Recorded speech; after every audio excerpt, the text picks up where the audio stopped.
Ya, kontroversi pembelian lahan rumah sakit Sumber Waras oleh Pemprov DKI terus bergulir dan langkah Gubernur DKI Jakarta Basuki Cahayapurnama yang berkeras mengambil alih lahan dengan biaya lebih mahal dianggap hanya sebagai langkah pemborosan yang menimbulkan kerugian negara. DPR bahkan menegaskan Ahok harus bertanggung jawab karena kasus ini beraroma korupsi.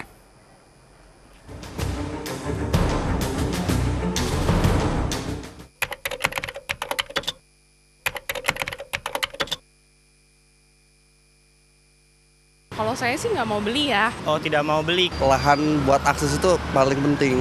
Itulah jawaban dari sejumlah masyarakat yang berpikir logis. Mereka tegas tidak mau membeli tanah murah bila mereka tahu tanah yang ditawarkan tidak memiliki akses jalan. Namun tampaknya tidak demikian dengan Basuki Cahayapurnama alias Ahok.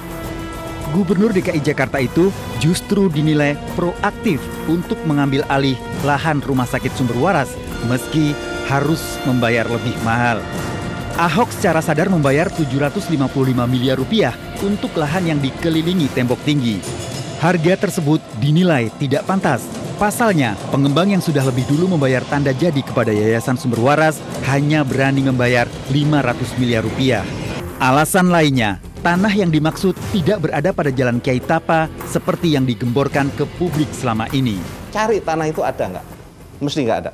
Karena tanah HGB itu ada di Jalan Tomang Utara. Membeli tempat yang murah dengan harga yang mahal. Perbedaan itu yang disebut dengan kerugian negara. Angka kerugian itu mungkin saja jauh melambung bila penyidik KPK jeli memperhatikan sejumlah dokumen. Salah satunya adalah dokumen dari Kepala Dinas Kesehatan Provinsi DKI Jakarta yang memberikan pendapat terkait proses alih lahan ini. Menurutnya, Pemprov dapat menggunakan lahan di Sunter atau di samping kantor Dinas Kesehatan Provinsi DKI Jakarta. Itu artinya pengeluaran 755 miliar dapat dihindari dan dimanfaatkan untuk kepentingan lain. Bila benar demikian, bukankah potensi kerugian negara dapat dipandang sebagai total uang yang sudah dikeluarkan sebesar 755 miliar rupiah? Saya sih sudah jelas ada korupsi di situ dan Ahok harus bertanggung jawab.